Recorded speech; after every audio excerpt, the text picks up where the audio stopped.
Welcome! In today's video, we'll learn how to edit the language on Google Chrome with the latest updated steps. Whether you prefer using Chrome in English, German, Spanish, or any other language, this quick guide will help you switch easily in just a few taps.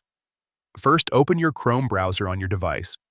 You can do this from your desktop, laptop, or phone. Once Chrome is open, look toward the top right corner and tap the three dots icon. This is the menu button that gives you access to Chrome's settings.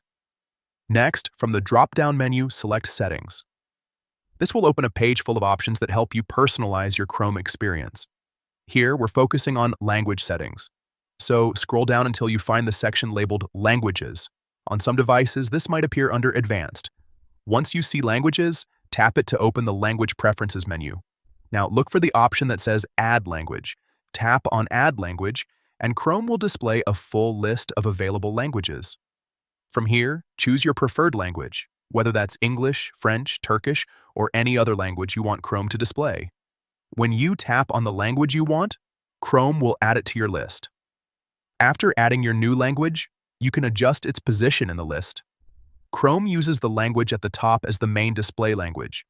So if you want Chrome to appear in your newly selected one, make sure to move it to the top.